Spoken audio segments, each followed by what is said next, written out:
obsessed with hair because it is kind of the crowning glory of who they are.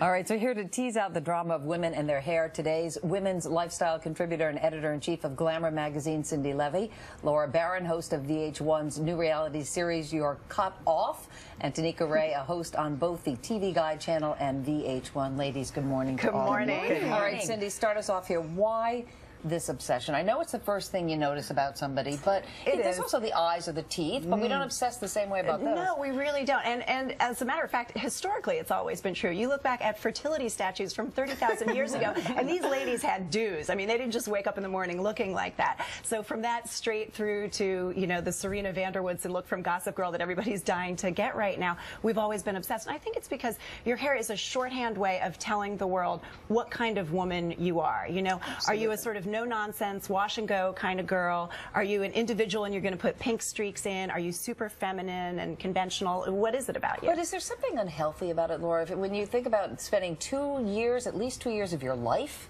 taking care of your hair? Yeah, but that means that there's 2 years of your life that people aren't looking at your thighs. You know? So the hair is a disguise. It is absolutely the perfect distraction. Yes. You know, and it's also, you know, let's be honest. I mean, every woman wants to feel beautiful, and the hair is the easiest thing to do. You take a blow dryer, you go to the salon, you get it done, you look good. You know it.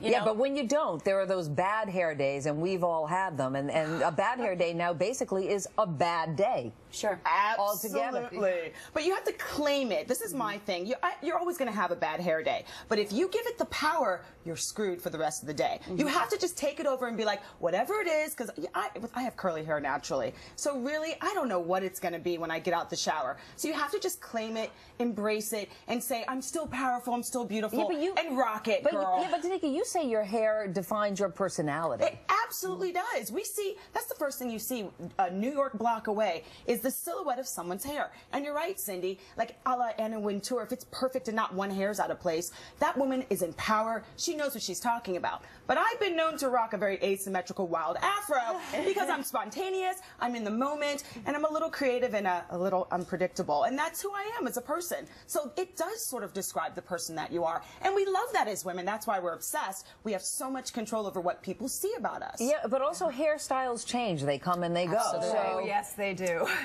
I mean, listen, we all have those moments that you look back on and you just think, oh my gosh, what was I thinking? I think we have some pictures to verify that of all of us. There you go. Oh, that's pretty. That's my late 80s Virginia mullet. Okay. I think there was a lot of product going on. This was before good product had been developed, so science was not on my side.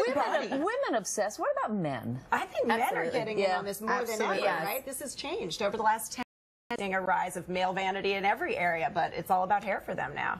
And in the note, you mentioned that it used to be on the cover of your magazine, the woman always had to have long hair, but that has changed. Completely. Yes. This was the gospel of women's magazines, not just mine. You needed the long, flowing, feminine waves in order to sell a magazine. And that's not true. You can have close cropped hair, you can have dyed hair. You know, I think we're seeing more sort of openness to extreme hair now among women. People want to make a statement. So, and it's also the emotional attributes that we're putting to hair. I mean, you see long hair and you think that woman is getting her pulled. You know, I mean, let's be honest, right? Oh, look at your hair.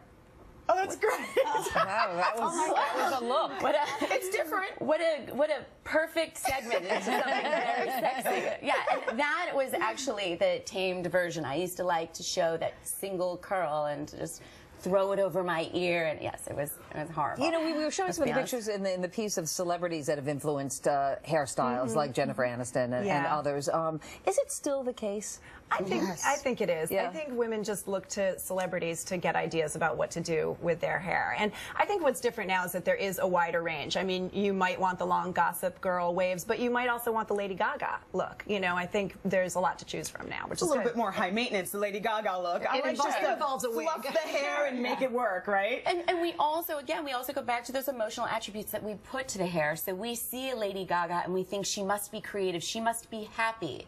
You know, she is expressing herself. We want to express ourselves. We give so much credibility to what a woman's hair looks like. And also, the hair, it's not just defining you. Very often it's making a political statement as well. Yeah. Like certainly back in the 60s, the women who had the afros, I mean, there was a statement about Absolutely. being proud of who you are. Right. I kind of adopted that a little bit. Yeah. I really wanted to feel powerful. And I got to tell you, with the afro, I got stopped on the street at least 20 times a day. Really? Where people, look at this, is the worst hair I ever had. I literally am being electrocuted in this moment. Look at that hair. I thought it was cute. I wanted a spiky little hairstyle, so I permed it, and it was wrong. But see, but do you think that, because I've always found this when my hair has changed, that I think it's good in the moment, and maybe if we're sitting here 5 years from now and they put up, look at mine. Absolutely. Look at that. Retrospective. You look adorable. Oh, You really do. Oh, Meredith, I love that. Fair. If that's your worst look, you are doing pretty well. Don't complain to us. But I guess my point is, we think we look good now. Yes. In 5 years, will we be looking at these pictures? Yes.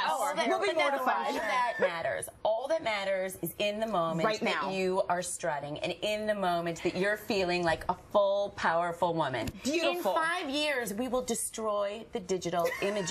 That you is go. my plan. We hope. If only we could. Right. Yes. Well, I think you all look great. Thank you. Fluff ladies. Cindy, Laura, and Tanika, thank you so much. Thank you. Tomorrow we're going to tackle the age-old question, is it okay to